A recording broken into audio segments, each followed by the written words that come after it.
And now, News 4's Weather Extra with Chief Meteorologist David Paul.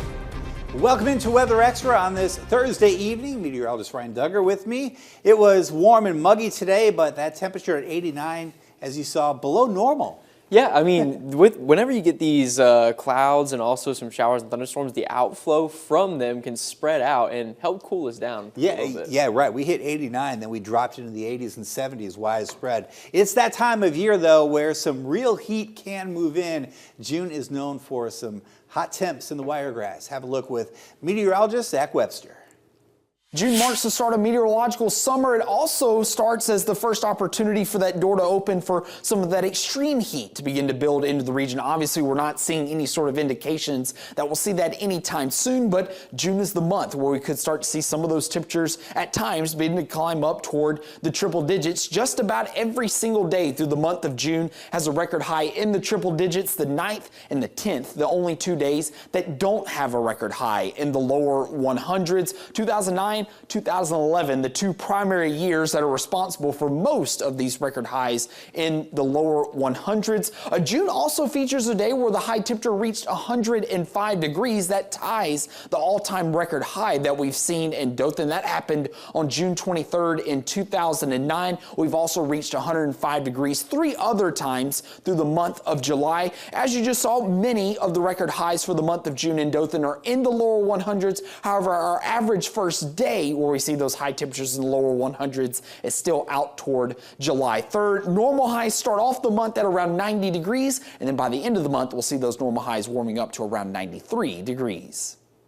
Hey, shout out to Zach for the work he puts into those packages. Some great information there for sure. Yeah, I'm always enlightened to see what he finds. Yeah. And I mean, to talk about the major heat that you could see even at this time of year when we're kind of getting into summer. Yeah, you know? It makes it seem pretty good when it's only 89 or 90 or 91. Speaking of the heat, 90s, they are on the way for the weekend, all right? So get ready for it. As we go through tonight, lows in the 70s. Tomorrow, widespread lower 90s. I'm going 91. There could be some 92s mixed in. There could be some 89s mixed in tomorrow. And then a bit hotter on Saturday. Widespread lower 90s in place.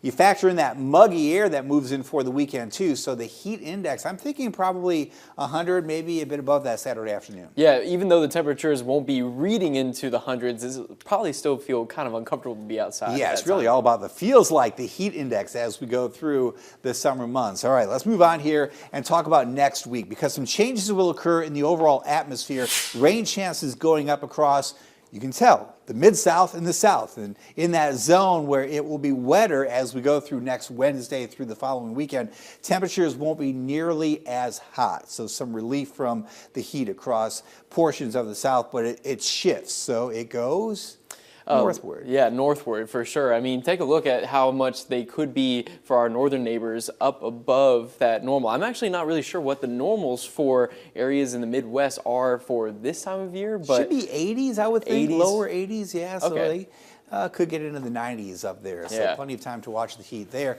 And it's really interesting because that plains area really sees the heat explode usually at some point during the heart of summertime. All right, coming up next, we go in the yard and we break down some of these air numbers and the track air.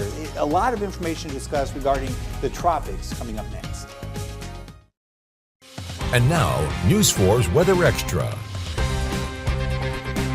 Thursday is here, and that means it's time for another segment where we go in the yard. That's right. Have a look.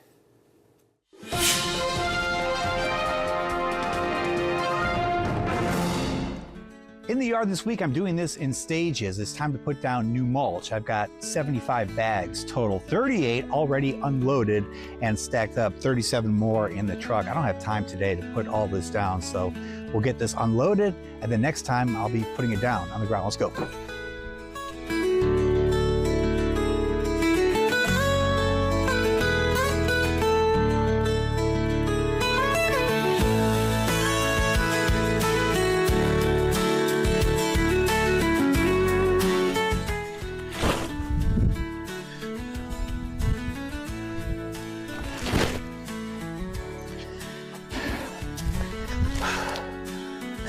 All right, there we go. 75 bags total, loaded, unloaded, stacked up, ready to put down. hey, Ryan, what are you doing Sunday? Maybe you can come over and help. We'll tackle that next time in the yard.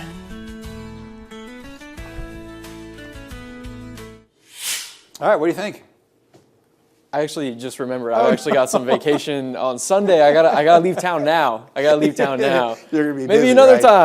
time. We'll get you out there maybe to do something. You know, I should not have gone to the gym and then done all the mulch. No, because I'm seeing you lift all of that, and I was like, that's enough of a workout. But props to you for doing both. I did 2 shirts, by the way. Oh, yeah. First low was 1 shirt. Second low was a different shirt. It's so hot and sweaty, you know, this time of year. Oh, so yeah. keep that in mind if you have any yard work to do this weekend. All right, let's talk tropics.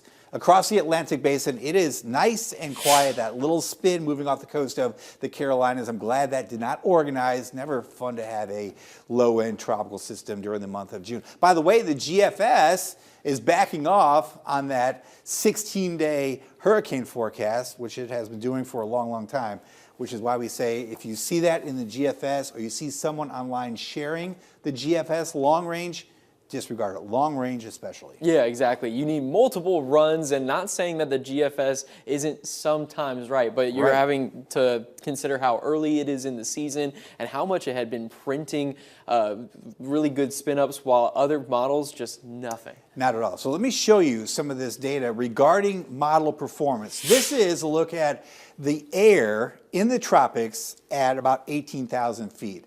So bottom line in black is the GFS. Lower accuracy, the lower you look on this image, better accuracy, the higher up you go. So where you see the yellow, the blue, the green, these models much better, a lot less performance, if you will, from the GFS, which is that black line. So a lot more air in the GFS, especially in the tropics. All right, let's look at last season.